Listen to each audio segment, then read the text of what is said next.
Hi everyone.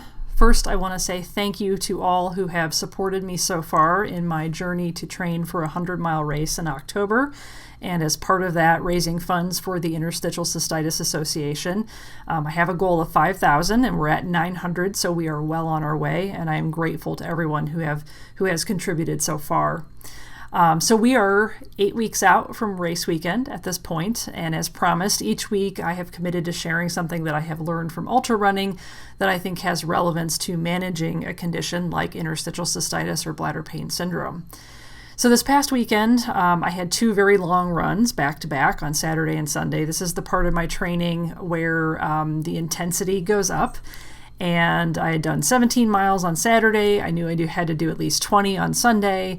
And when I got up on Sunday morning, I was feeling tired and sore and a little sorry for myself and didn't really want to go out. But then I reflected back on all of the running that I have done so far, and the fact that I have done long back-to-backs before and been just fine. I've done very long races all in one day and been just fine. And so I knew that I could do that. So this leads me to wanting to talk a little bit about breaking out of some of the limitations that result from living with a chronic condition like IC, and doing that through the idea of self-efficacy. And self-efficacy is really all about the confidence that you have to achieve something specific.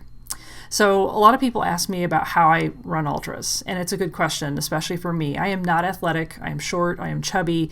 I was never in track and field in high school. I never played any sports. In fact, I was the antithesis.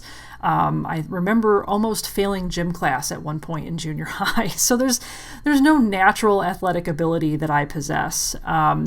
But the backstory is that I got here because I've been running for a long time. It's been a really gradual process for me. And when I got started, I chose to meet myself where I was. And that was at the time like barely being able to walk a mile. I was physically very out of shape. I had just quit smoking. And to top it off, I had a medical implant sitting in my spine. So not necessarily in the shape that you would think where someone would start running. But that's where I was, and I knew it. So, and if I had gone out and said, hey, I'm going to go run a 5K, which is just over 3 miles, I would have failed spectacularly. And then unfortunately, that's sometimes what we do when we I really want to do something, and you kind of shoot for the moon and you don't get there and you say, well, see, I can't do this. But what I chose to do instead was I said, well, I'm going to go walk down the street. And I remember these days so clearly. I was running and walking with my dad at the time. He was very patient. And I remember very distinctly the day that I was able to actually run around the block and complete a mile. It was such a big deal for me at the time, but it took me a while to get there. So, and you just build on that. So when things get challenging, like Sunday morning, it's helpful for me to reflect back on all of those steps that I took to get where I am today, because it's really hard to say that you can't do something if you've been doing it. So not everyone wants to run, and that's not the point of this, but I do know that many of us with IC, maybe we put things off, or we say that we can't do certain things because of the condition, and I'm not at all saying that this condition doesn't absolutely limit us. I'm not saying that at all.